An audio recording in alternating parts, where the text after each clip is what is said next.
Hi, I'm Judge Stover, and I'm privileged to be the pastor of the Sutherland and Larrabee United Methodist Churches. You can visit us online at www.slparish.com.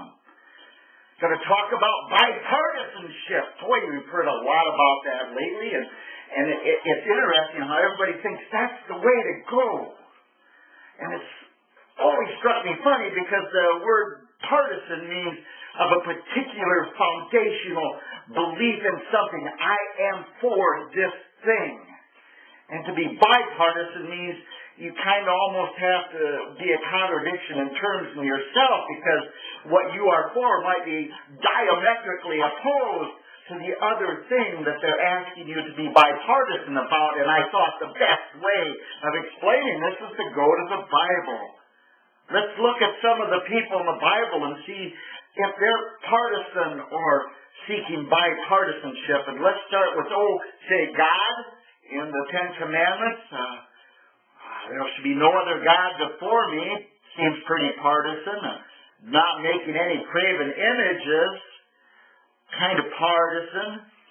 And the other half that would be to be bipartisan would be against the person across the aisle. That would be Satan. Now, he was probably all for being bipartisan. Satan was, and you look how that plays out with maybe some of the prophets. Yes.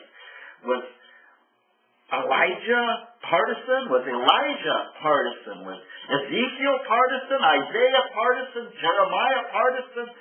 Obadiah partisan? I think pretty much, they were. I mean, you take it all the way to John the Baptist. Was he ever bipartisan on anything? And it all leads us to Jesus. He is really the most partisan man you'll have ever found. He did not seek bipartisanship with the devil. It was a definitively right and wrong thing. And we need to look for that, because basically a person that is actually feeling they are in the right and it is the correct thing to do has no business trying to be a bipartisan. I'm a little skeptical of those people that push that as the ultimate goal. That is the way to be. That is sophisticated. That is the way society should work, is to be bipartisan, because I always think that maybe the devil's got their ear, because the devil is who wants to be bipartisan. He wants to take everything that God stands for, that Jesus is in our life, and let's just mellow it all together. Let's just muck it up so we can all get stuck in this. I mean, your best buddy wants to be bipartisan, and that'll be the devil. Whereas Jesus, he's darn partisan. He wants righteousness. He wants truth, justice, love, obedience to these things are not things that we can be bipartisan about in our faith.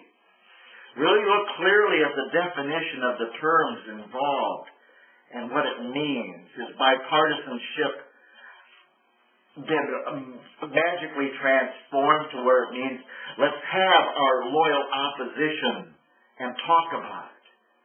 Those were the terms we used to use. Loyal opposition and debate. But there was no loyal opposition to Jesus. It's straight up hell or heaven. We have to make that choice. Let's be partisan in our faith. Because the moment we let go of what Jesus asked us to be obedient and righteous about, we're playing into the hands of Satan. God bless. Shalom.